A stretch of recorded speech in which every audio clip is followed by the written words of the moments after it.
Hi there, and welcome to this masterclass on the 6 languages of connection. My name is Magda Tabac, and I will be your host today. So, you might wonder, why should I invest this time in this masterclass? Well, this masterclass is for you if you want to improve your communication. If you've noticed until now that maybe sometimes your communication doesn't really deliver what you hoped for, you don't really connect with the other ones. Yeah, maybe sometimes you do, but sometimes you don't. Well, this masterclass will give you some tools to work with. It will give you some understanding on the way that people perceive the world. And guess what? You might have noticed it by now. We perceive the world differently. So I will be using a tool called Process Communication Model that teaches us about the 6 filters or perceptions through which we see the world differently. We see the world, we perceive the world differently, and then this also translates in the way we communicate differently with others, and that we prefer that others communicate with us in a specific way. So if this sounds interesting for you, I would say just let's get started. Okay, so make yourself comfortable. We're going to start now with the 6 languages of connection masterclass. I will say a few words about myself and my experience. I have more than 12 years of experience in the corporate environment in areas such as strategy, planning, employee engagement, and then team management. And somehow I have always found a way to work as a trainer too, in parallel with my job as a volunteer or part of my job. It seems like this has been a passion of mine since university times. So guess what? In 2017, I got certified in Process Communication Model, which is the tool that I'll be using today. And then starting with 2018, I started to deep dive into the area of applied neuroscience. Both PCM, Process Communication Model, and my activity in applied neuroscience focus on these 2 elements, communication and stress management. Okay, let me now tell you a bit about what we're going to do today and give you the context of how this fits into the larger perspective of the process communication model workshops that I normally deliver. Yeah, so if let's say this all 12 points are like the agenda, high-level agenda of a full-fledged PCM workshop, what we're going to focus on today are these 2 points here. The personality structure, because I will want to explain to you how does PCM see our personality. It uses a very simple to use metaphor, so I'll present that to you. And then we're going to just partially approach this other chapter because we're going to look at the perceptual systems and how are they formed. Yeah, in a full-fledged PCM workshop, we talk a lot about the personality types in PCM. There are 6 of them, about how they influence, how our personality structure influences the way we interact with people, the way we prefer to manage or be managed. So what are our styles? Then we look at the way we prefer to communicate in more detail. What are the energies that we use when we like to connect with people? How should we connect with others just to be able to be sure that our message reaches them? Then we also look at environmental preferences. How do we prefer to work and do we prefer to work alone, one-on-one, within groups, in a stable group, or going from one group to another, and how important this is for our well-being and our productivity. And then we in the workshops we look at an area that I find fascinating within PCM. It's the motivation and the psychological needs. We find out that we all have some psychological needs that in the end are key to our motivation. So we dig deep in this area. This is an area that I also find very, very interesting, and it teaches us a lot about our psychology and our emotions, the personality phase and phasing. In the PCM workshops that I deliver, we don't go this deep into this area. There is another advanced seminar for this, but still it's enough to enlighten us to better understand about to understand some changes that might have happened in our lives, in the way we see the world and how we are motivated. And then getting back to what PCM teaches us about the sequences of distress and how can we do to manage our own stress or other people's stress. Yeah, how we can invite them out of stress. And then, of course, a lot of exercises and interaction strategies. But coming back, for today, we are only going to look at some small parts of these two chapters. Of course, these normally take a lot longer. I have several video case studies for this, but we are going to do a short version of this, very comprised, but still very, very useful for you. So let me now start with introducing the concept of personality structure.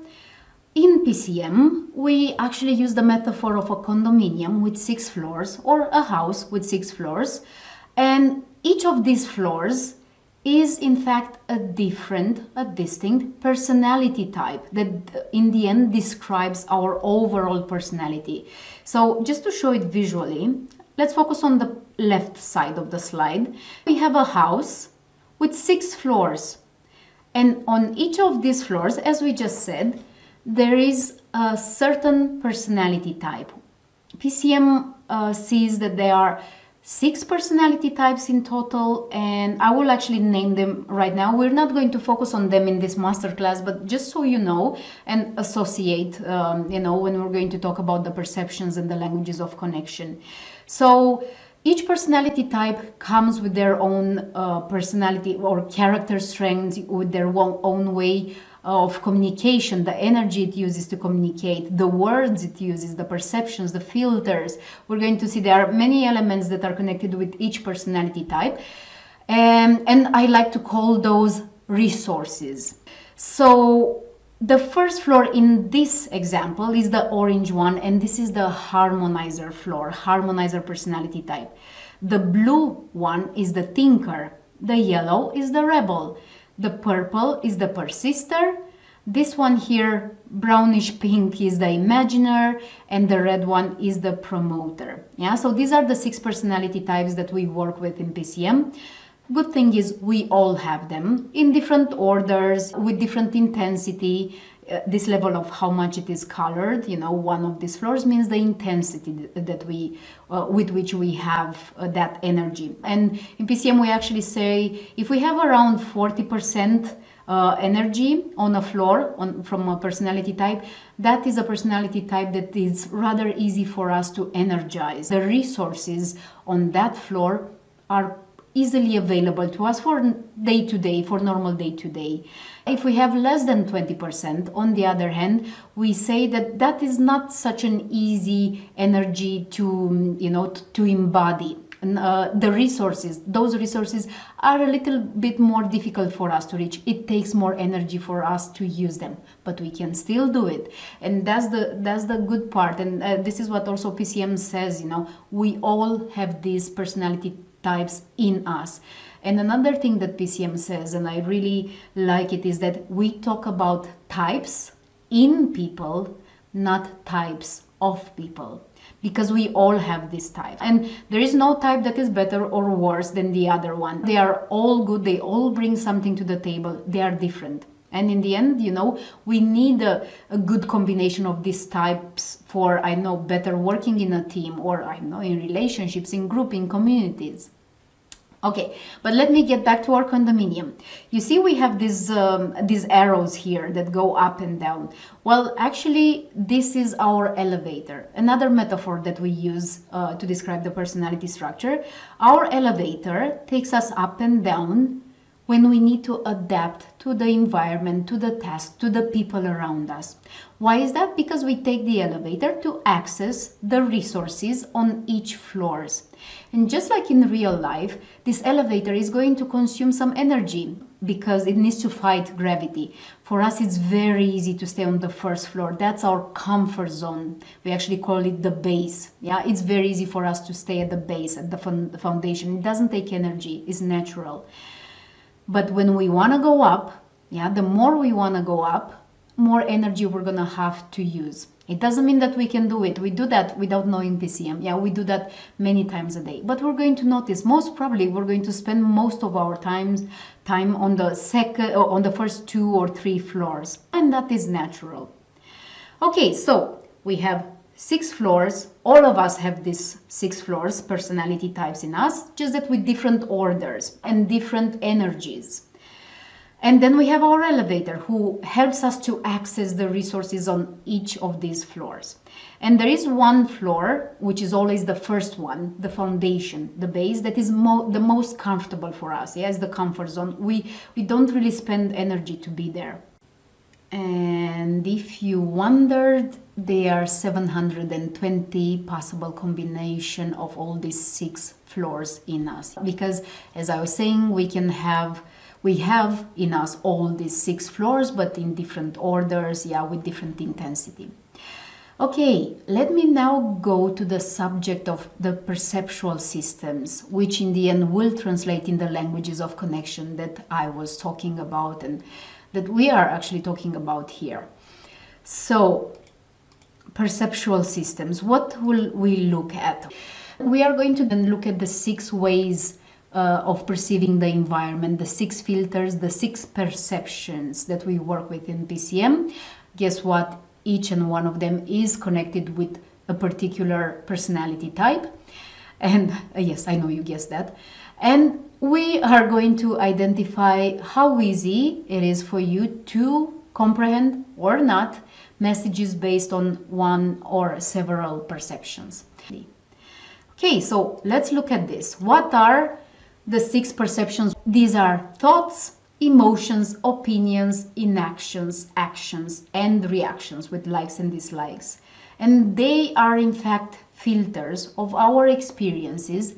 And the good part is that they are observable through vocabulary and sentence structure. That's why we can talk about the language of connection, because that's the vocabulary that is the external representation of our perceptions. Yeah? And one perception will become our preferred way of communicating, how we say what we say, our process of communication.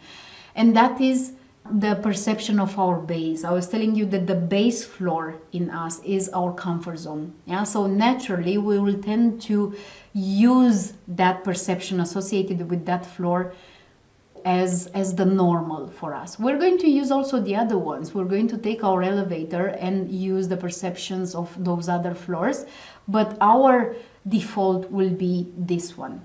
So now I would like to propose to you an exercise. While I will go through the 6 perceptions and describe them and give you some examples, think of yourself and how much you resonate with each and one of them. And on a piece of paper, give a grade from 1 to 10 to each of these 6. Yeah, 1 will be being like, nah, that's not me, absolutely not. And 10 being, oh yeah, this is me, I can totally recognize myself. Yeah, so give a grade from 1 to 10 to each of these perceptions. In what will this translate at the end? You might just find out, or have an idea of what your personality structure might be in PCM. Of course, you can do that only, you can have the final result and the best result with the personality questionnaire that we do before a PCM course. Yeah, but why not give it a try? It might just open up some some new ideas and some new understandings on why maybe communication doesn't work that well with some people and works amazingly with others. So do that while I'll go through the next slides. So let's look now at the primary perception of thoughts. As you can see, this slide has a lot of blue, and I even put it here. This perception is connected to the thinker floor, which is the blue floor in our personality structure. What about this? What can we say about people who have a very strong thoughts perception, or primary, they might be even of their base? They value facts and data. They view the world by identifying and categorizing people and things. Yeah, and they really prize data and information. And that is very much connection with the currency that they use when they communicate, meaning what they exchange when they communicate, and they exchange logic. So they need data and facts to analyze it and translate it into, logically translate it into, okay, what is my next step? What does this mean for you or for me?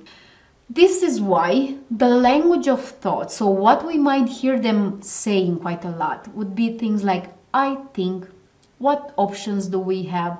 Does this mean that, because they already analyzed the data you gave them and are drawing a conclusion, and they might just want to double check it. Then a lot of questions, who, what, when, where. They love questions. This is the way they get information, facts, data from outside. So we're asking questions is going to be normal for them. Then other words like facts, data, information, time frame, strategy, plans, analysis. My conclusion is, what do you think about this? I was thinking that this might be the logical way to do this. Does this sound familiar?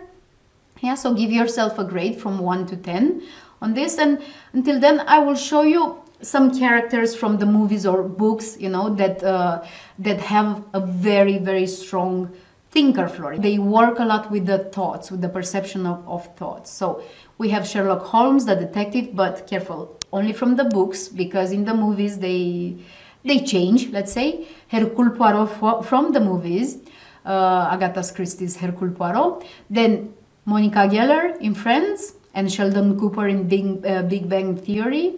By the way, these are comedies, so we should take into account, that there are some elements of comedy there, then that of course do not really connect with the personality type as they are.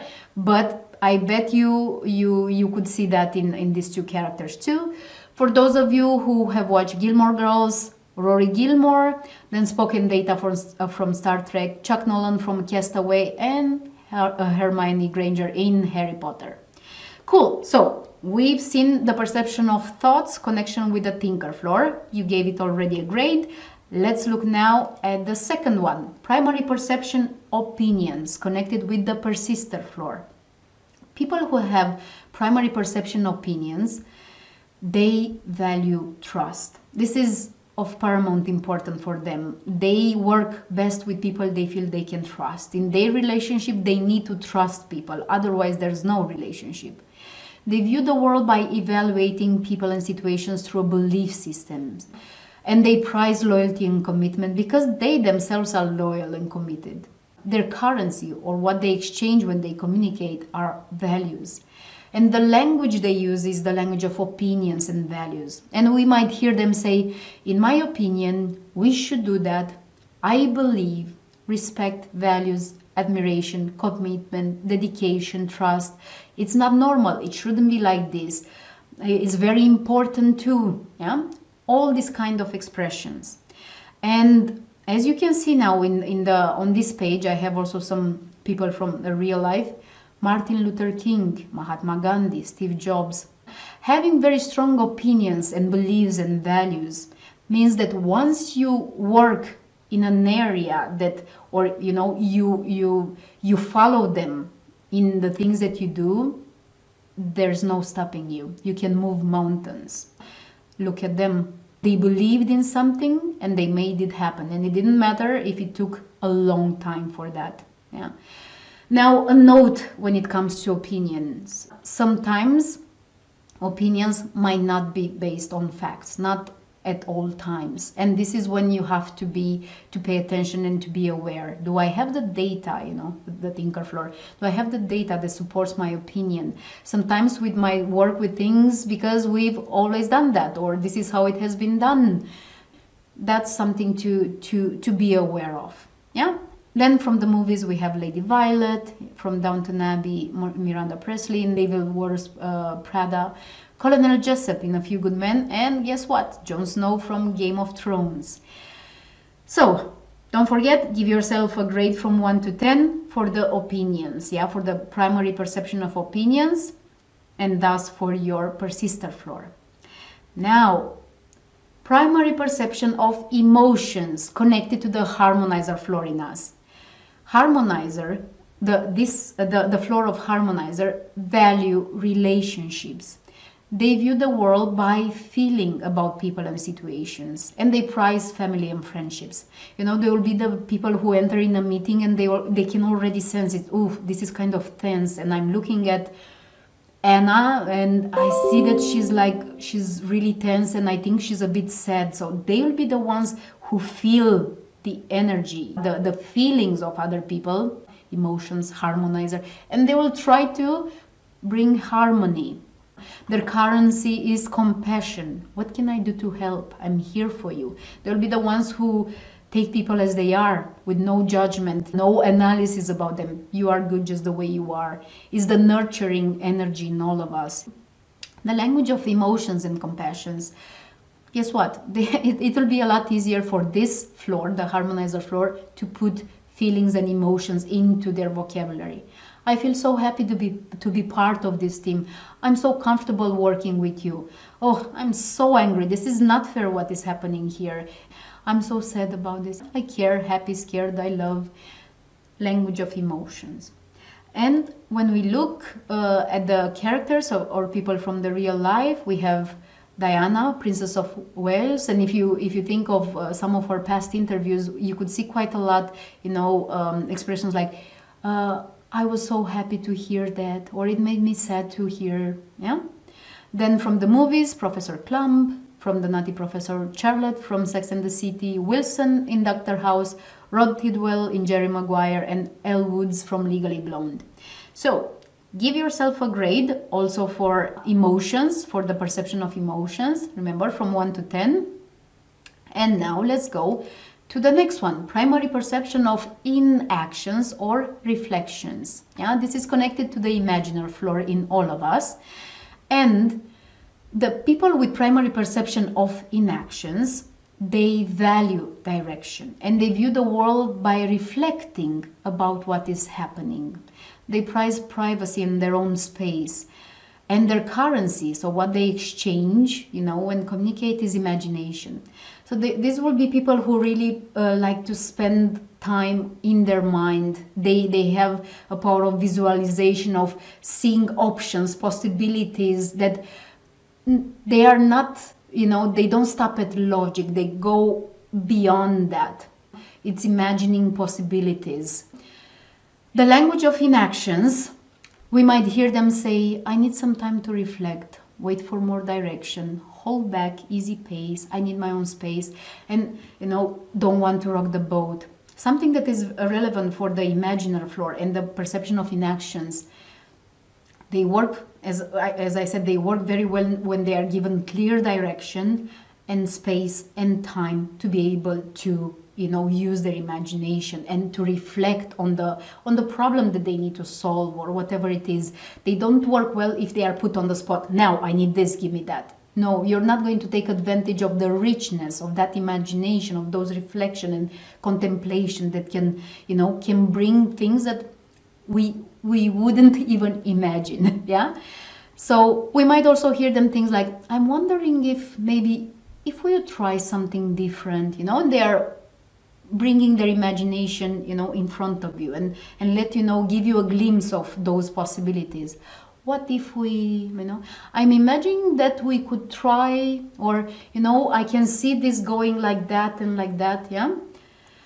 So this is the inactions reflection. And by the way, I put this, hyphen, because a lot of this happens first here, of this imagination happens first inside and then it goes outside. But that doesn't mean that they won't act. Yeah? Okay. Look here what big names we have that had primary perception, inactions, reflections. So most probably their base floor was imaginary. Einstein, Tesla, Agatha Christie. Yeah, just imagine the imagination they had. Agatha Christie wrote more than 70 novels. She created so many characters, so many stories. You need a very strong imagination for that. And then from the movies, Forrest Gump, Yoda, Meredith Grey, but by the way, only in the first season, more or less, maybe second, because then her character changes quite a lot. Then Raider O'Reilly from MASH. So now take a bit of time and give yourself a grade for the inactions, yeah, for the primary perception of inactions, and thus for your imaginary floor. Now, let's look at the primary perception of reactions connected to the rebel floor. They value fun and they view the world by reacting to people and situations with likes and dislikes. And they prize spontaneity and creativity because they are very spontaneous and creative. And these likes and dislikes, they are not like, I like this because I analyzed and I know it has blah, blah, blah. No, it's something that it's like really a gut feeling. Yeah, it's simply a natural reaction. We like to say about them that they wear their heart on their sleeve. It's very easy, it's natural, for them. They will show you if they like something or if they don't. Their currency is humor. They are always going to be the ones who crack a joke, just to detension a situation, or just because why not? It's fun. And we might hear them say things like, wow, I like that. I don't like that. I hate that. Yeah. Or like yikes, or any fun expressions, slang phrases, interjections. They will, actually invent expressions. They will invent nicknames for you. They will have fun with the language. And you will feel that also in the energy that they use. We say sometimes if somebody with a very strong rebel floor is in the room, you're going to hear it. And most probably you're going to enjoy it. Let's see some examples of people or characters with very strong rebel floor, probably their base. Mrs. Doubtfire in the movie, and by the way, Robin Williams himself, yeah, he had most probably rebel, his base was rebel. Then Joy Tribbiani in Friends. By the way, he also has a very strong harmonizer floor because he was also, always caring about the others. So the perception of emotions was also a very strong one with him. Will Smith, Fresh Prince of Bel-Air, Hawkeye Pierce in MASH, Merida in Brave, Scarlett O'Hara in Gone with the Wind, and Lorelai Gilmore in The Gilmore Girls. So don't forget, give yourself a grade also for this perception of reactions, yeah, from 1 to 10. And now let's see the primary perception of actions connected with the promoter floor. They value initiative and they view the world by experiencing situations and making things happen. If you remember this phrase, they make things happen, that's the definition of the promoter floor. And guess what? They value and they prize adaptability and self-sufficiency because they themselves, they are very adaptable and self-sufficient. Their currency is initiative and they will always make things happen with the others or by themselves. And this will also translate in the language of action and charm. I put this charm also because being charming, it's another characteristic of the promoter floor. They make things happen with the help of others by being charming. So they will focus on the action and on the immediate result. The bottom line is we need this client, so let's get moving. Best shot, make it happen, go for it, enough talk, let's do it, and many action verbs.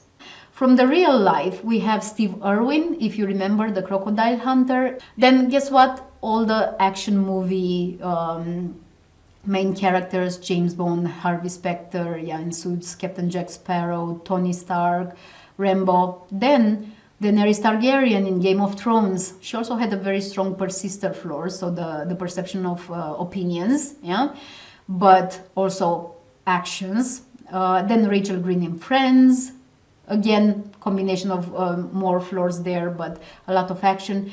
And Samantha Jones in Sex and the City. And here, this makes me also bring to the front the fact that the promoter floor in us loves a good challenge, something new, challenge to make things happen. And if that is, more difficult to make, even better. I'll make it possible. So give yourself a grade also for this primary perception of actions and the promoter floor. And what is your potential personality structure? By now you should have the order, so you could put then your base, your first floor should be the floor with the highest score that you gave, and then the second highest score, it should be the second floor, and so on and so forth until you have your sixth floor, the one with the lowest score that you gave. So this might be, it's a potential personality structure. You can only know that when you do the official questionnaire ask me about that if you are interested in that. Comes you do that when you do the process communication workshop with me. But this might already help you to understand, okay, this perception is very easy for me to use, it's very natural, so that would mean that you will connect easily with people who have similar, who are also very comfortable with that perception. And if you have a perception that is very low in score or lower in score, and it's up, then it's very probable that that's why I might not be connecting with people who have a strong perception, that one. So how does this translate into better communication for you? If you know that you have somebody, because you can, the same exercise that you've done for yourself and you gave the grades, for you can do with people, or thinking about people with whom you want to communicate better. So if you see that they use a lot the perception of thoughts, so maybe the thinker floor in them might be very strong, then base your vocabulary on facts, data, logic, analysis. This is how you're going to make them hear you. Then if you notice that you want to connect with people who have the perception of opinions very strong, offer them opinions, beliefs, values, ask them for their opinions, for their beliefs, show them that you respect their values. Yeah, that's how you're going to connect with them, and they are going to hear your message then. Then if you want to connect with people with the strong emotions perception, then talk about emotions and feelings. If you want to connect with the imaginer, with somebody who has a very strong imaginer floor and they use the perception of inaction, invite their imagination. Tell them things like, think about this problem and imagine how we could solve it. And let's meet on Friday and tell me, what you think, what you have imagined. For people with strong reactions, as a perception, rebel floor, very strong, use play, complicity, spontaneous expression. Tell them a joke, show them a funny video, and they will listen to you. You don't need to have, and by the way, this is valid for all of this, you don't need to have the whole half an hour meeting talking just in this perception. No, just at the beginning to connect. Then they will hear you, and then you can use whatever perception is, appropriate for the work you have to do, or for the whatever you need to tell them. And then if you want to connect with somebody who might have a promoter base, so actions might be their favorite perception, use initiatives, actions, solutions, and benefits. And why not, give them a challenge. So this is how you connect with people, by using the vocabulary that they prefer. Our brain prefers familiarity. When we offer them the language that is the most comfortable to them, we signal the brain that this is something familiar. Familiarity is safe. So your message, it's safe. The brain can be open to hear because it's safe. This is how it works. If you offer them something that is familiar and safe, they will listen. They will not put so many filters in front of your message. So chances are a lot higher that your message will reach them, intact or very close to that. If you have any questions, please send me an email with them. I'll be happy to answer, or maybe comment on this page with your questions. In the last slide, I will share my email address where you can ask me any questions. And what we like to say in PCM, every conversation can spark a change. So if you are interested in joining my open PCM courses, or want to get in touch to arrange in-house PCM journeys for you and your team, please get in touch. These are the ways that you can use to connect with me. Please connect with me on LinkedIn by scanning this QR code, or just search for me on LinkedIn. I'd be happy to hear if you liked this masterclass and if you want more. And yes, thank you very much for investing this time to spending it with me. And I hope this has been useful, and it will prove useful for you to better connect with the people around you and forge better and stronger relationships. Thank you. Bye.